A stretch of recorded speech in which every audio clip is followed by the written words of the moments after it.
Welcome students, welcome to AIR Gurukul. My name is Rohit Shrivastava और इस session में हम लोग कोफिशिएंट ऑफ रेस्टिट्यूशन पढ़ेंगे। Okay, so let's begin the session. तो देखो, कोफिशिएंट ऑफ रेस्टिट्यूशन को ई से शो किया जाता है, ठीक है। और जब कभी भी कोलिजन हो रहा होता है, ठीक है, तो उसमें कोई दो बॉडीज हैं और जब कोलाइड कर रही होती हैं तो उसके बाद वो कितनी ज्यादा बाउंस हो सकती हैं वो पता चलता है ई से या फिर कोफिशिएंट ऑफ रेस्टिट्यूशन से। तो it tells how bouncy A collision is, इसको ई से शो करते हैं और ये सिर्फ एक नंबर होता है, डायमेंशनलेस क्वांटिटी होता है, ठीक है। और ई जो होता है कोफिशिएंट रेस्टिट्यूशन, उसका अगर डेफिनेशन पूछा जाए तो क्या होगा? It is the ratio of relative velocity after collision of the balls divided by relative velocity before collision, ठीक है। फॉर एग्जांपल, हमारे पास दो बॉल्स हैं, अगर M1 और M2, इसकी इनिशियल वेलोसिटी U1 थी, इसकी इनिशियल वेलोसिटी U2 थी कोलाइड होने से पहले। अब जाहिर सी बात है U1 ज्यादा होगा U2 से, तभी, क्योंकि U2 धीरे धीरे जा रहा होगा, U1 तेजी से जाएगा, तभी तो कोलाइड करेगा, टकराएगा कभी जाके। तो कोलाइड हुआ, कोलिजन हुआ, उसके बाद वेलोसिटी चेंज हो गई। अब जो नई वेलोसिटी M1 की है वो V1 है और नई वेलोसिटी M2 की जो है आफ्टर कोलिजन वो V2 है। तो रिलेटिव वेलोसिटी आफ्टर कोलिजन क्या होगा? V2 minus V1, right. और रिलेटिव वेलोसिटी बिफोर कोलिजन क्या होगा? U1 minus U2। इन दोनों का रेशियो ही E होता है, ठीक है, कोफिशिएंट ऑफ रेस्टिट्यूशन। और यही बताता है कि कितना ज्यादा ये कोलिजन बाउंसी है, कितना ज्यादा रिबाउंड हो पाया है आफ्टर कोलिजन, ठीक है। बिकॉज ये रिलेटिव वेलोसिटी जो है ये अगर ज्यादा होगी, I mean V2 minus V1 ज्यादा होगा और U1 माइनस U2 जो है वो कम होगा, तो E की वैल्यू ज्यादा आएगी, राइट। यानी कि जो बाउंस होने के बाद वेलोसिटीज आपस में तेजी से निकली, उसका मतलब ये है कि जो कोलिजन हुआ काफी ज्यादा बाउंसी रहा। और अगर यही रेशियो कम हो जाएगा, यानी क्या हो जाएगा, रिलेटिव जो फाइनल वेलोसिटी है वो टकराने के बाद उतनी स्पीड से नहीं भाग पाई अपोजिट डायरेक्शन में या सेम डायरेक्शन में। तो रिलेटिव वेलोसिटी जो है आफ्टर कोलिजन और इनिशियल वेलोसिटी का जो है उनका रेशियो कम रह जाएगा ना, तो वो लो बाउंस का केस होता है। तो ई की वैल्यू वेरी करती है 0 से लेके 1 तक, ठीक है। मैक्सिमम वैल्यू 1 हो सकती है इसकी और मिनिमम वैल्यू 0 हो सकती है। जब ई होगा 1, ठीक है, उसको कहेंगे इलास्टिक कोलिजन या perfectly elastic collision. Elastic collision by the way क्या होता है? जिसमें मोमेंटम कंजर्व होता है, एनर्जी, काइनेटिक एनर्जी भी कंजर्व होती है, राइट। उसमें कोई एनर्जी का लॉस नहीं होता। लेकिन परफेक्टली इलास्टिक कोलिजन क्या होगा? जहां पर ई की वैल्यू 1 हो जाएगी, यानी कि जितना रिलेटिव वेलोसिटी पहले था उतना ही रिलेटिव वेलोसिटी बाद में रह गया, ठीक है, आफ्टर कोलिजन, ठीक है। इसका मतलब कोई काइनेटिक एनर्जी का लॉस नहीं हुआ, क्योंकि अगर वेलोसिटी में चेंज आया, एनर्जी, काइनेटिक एनर्जी में लॉस तभी होगा ना जब वेलोसिटी बदलेगी, हाफ mv²। अगर रिलेटिव वेलोसिटी ही नहीं चेंज हो रही, अगर मान लो रिलेटिव वेलोसिटी को मैं डेल्टा वी से शो करता हूं, तो इसकी वजह से जो काइनेटिक एनर्जी होगी वो कितनी होगी? हाफ m, एक कंबाइंड मास मान लो इन दोनों का, M1 plus M2, that will be equal to delta V का होल स्क्वायर, राइट। और ये डेल्टा वी देखो पहले जितना था अभी भी उतना ही है, आफ्टर कोलिजन भी वही रहा, तो ये काइनेटिक एनर्जी तो चेंज ही नहीं हुई है ना, कोई एनर्जी का लॉस नहीं हुआ। तो ये परफेक्टली इलास्टिक कोलिजन का केस हुआ, ठीक है। The objects would bounce off each other with the same relative speed but in opposite directions, ठीक। लेकिन कोफिशिएंट ऑफ रेस्टिट्यूशन जो 1 होता है ये काफी रेयर होता है।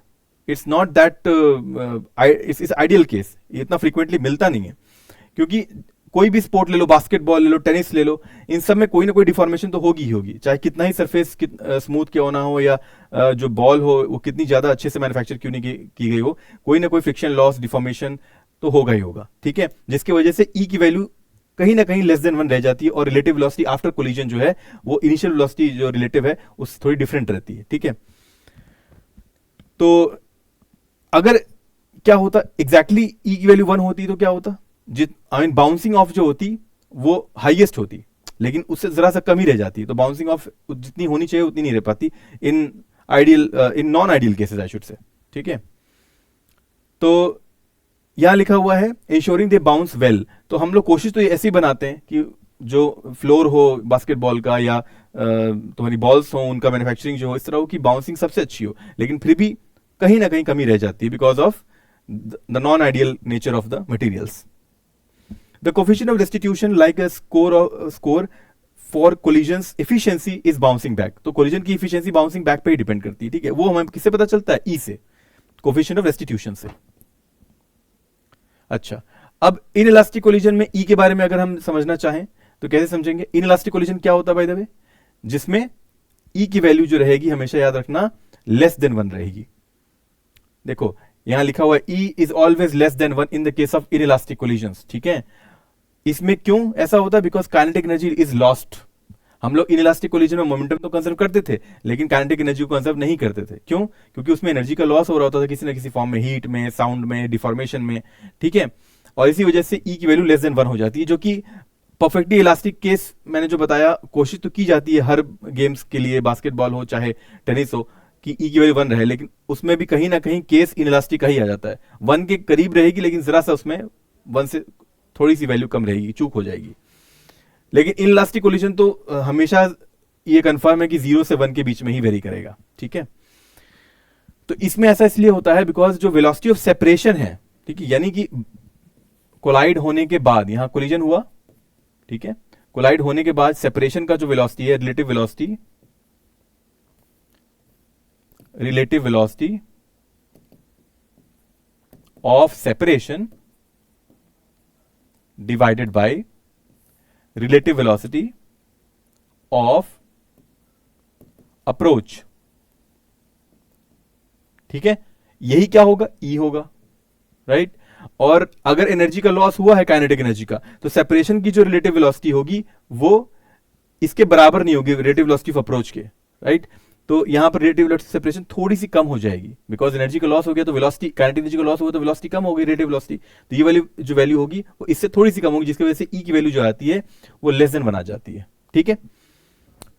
अब परफेक्टली इनइलास्टिक कोलिजन होगा तो क्या होगा? हम जानते हैं परफेक्टली इनइलास्टिक कोलिजन में दो बॉडीज कोलाइड होने के बाद स्टिक कर जाती हैं, ठीक है। स्टिक करने का मतलब क्या हुआ? स्टिक करने का मतलब ही यही हुआ कि इनमें कोई रिलेटिव वेलोसिटी है ही नहीं after separation, after collision. Relative velocity of separation जिसे कहते हैं आफ्टर कोलिजन, वो कुछ है ही नहीं, बिकॉज दोनों कॉमन वेलोसिटी से ट्रैवल कर रही हैं। तो इसकी भी वेलोसिटी भी रह गई, इसकी वेलोसिटी भी रह गई। रिलेटिव वेलोसिटी तब निकालते हैं जब दोनों को माइनस करते हैं, जब दोनों की ही सेम है तो माइनस करोगे तो 0 आ जाएगा। न्यूमरेटर 0 हो गया तो E की वैल्यू कितनी आ गई?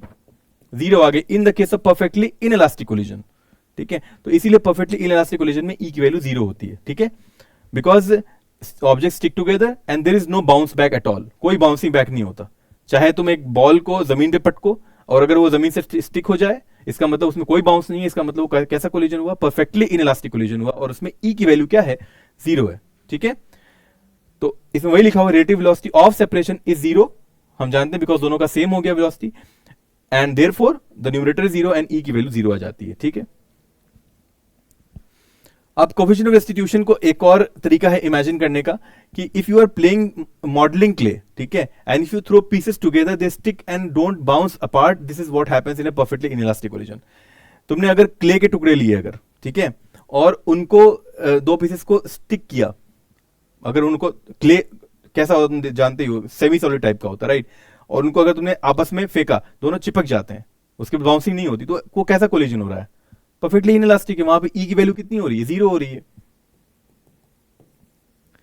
नो बाउंस बैक का मतलब ही यही है कि E की वैल्यू 0 है, और objects that collide stick together and move as one mass after collision, there is no bouncing back at all. ये बात हम बार बार रिपीट कर रहे हैं। अच्छा, E की वैल्यू जो होगी that measures how bouncy A collision is, and it is calculated with the value of E that ranges from 0 to 1, ठीक है। और ये कैसे कैलकुलेट किया जाता है? कंपेयरिंग द स्पीड और velocity, relative velocity after collision divided by relative velocity before collision, ठीक है। वैल्यू ऑफ E जो होती है परफेक्टली इनइलास्टिक कोलिजन में, the value coefficient is 0 because there is no bounce back, ठीक है। तो ये चीजें बार बार रिपीट हो रही हैं, आई होप तुम्हें समझ में आ गया है। और फिर से एक बार दोहरा दे रहा हूं कि परफेक्टली इलास्टिक कोलिजन के लिए E की वैल्यू 1 होती है बिकॉज इसमें कोई भी एनर्जी, काइनेटिक एनर्जी का लॉस नहीं होता है, ठीक है। तो जितनी रिलेटिव वेलोसिटी पहली थी कोलिजन से, उतनी कोलिजन के बाद भी रहती है रिलेटिव वेलोसिटी दोनों बॉडीज में, ठीक है। इनइलास्टिक कोलिजन में एनर्जी का लॉस होता है, और जिसकी वजह से E की वैल्यू जरा सी 1 से कम आ जाती है, ठीक, और वो 0 से 1 के बीच में वेरी करती है। और परफेक्टली इनइलास्टिक कोलिजन वो होता है जब दोनों बॉडी स्टिक कर जाती है कोलाइड करने के बाद, जिसकी वजह से जो रिलेटिव वेलोसिटी आफ्टर कोलिजन होना चाहिए वो 0 हो जाता है दोनों बॉडीज के बीच में, because they move together with common velocity. तो उसके केस में E की वैल्यू 0 आ जाती है, ठीक है। तो ये चीजें कई बार बताई जा चुकी हैं, आई होप तुम्हें प्रिंट हो गया होगा माइंड पे, इसको भूलना मत। और इसी के साथ ये सेशन कंप्लीट था स्टूडेंट्स। अगले सेशन में फिर मिलेंगे एक नए टॉपिक के साथ। Until then keep learning and keep having fun with physics. Thank you very much.